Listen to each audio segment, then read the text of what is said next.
బాలీవుడ్ హీరోలకు అలవాటు ఉంది. ఏదైనా పెళ్లిళ్ళు ఫంక్షన్స్ కి వెళ్తే వాళ్ళకు గట్టిగా సమర్పించుకోవాల్సిందే. ఈ నేపథ్యంలోనే ఇప్పుడు రామ్ చరణ్ కు ముఖేష్ అంబానీ ఎంతిచ్చి ఉంటాడు అనే చర్చ జరుగుతోంది. ముఖేష్ అంబానీ కుమారుడు Anant Ambani Radhika merchant pre wedding వేడుకలు ఏ రేంజ్ లో జరిగాయో సోషల్ మీడియా చెప్పకనే చెప్పేసింది. అందుకు సంబంధించిన ఫోటోలు, వీడియోలు నెట్టింట రచ్చలేపుతున్నాయి. ఏకంగా రామ్ చరణ్, షారుఖ్ ఖాన్ ఫ్యాన్స్ మధ్య చిచ్చు పెట్టేసింది.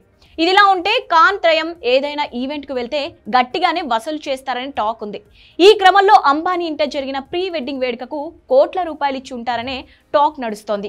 హాలీవుడ్ పాప్ సింగర్ రిహాన్నాకు 50 కోట్లకు పైగా ఇచ్చారనే న్యూస్ వైరల్ అవుతోంది. మరి రామ్ చరణ్ కు కూడా అంబానీ ఏమైనా ఇచ్చి ఉంటాడా అనే సందేహాలు అక్కడక్కడ వినిపిస్తున్నాయి. టాలీవుడ్ నుంచి కేవలం రామ్ చరణ్ దంపతులకు మాత్రమే ఆహ్వానం అందింది. ఈ వేడుకల్లో షారుఖ్ ఖాన్, అమీర్ ఖాన్, సల్మాన్ తో కలిసి నాటు పాటకు స్టెప్పులేశారు చరణ్. దీనికోసం అంబానీ భారీగా సమర్పించుకున్నట్టు టాక్ నడుస్తుంది.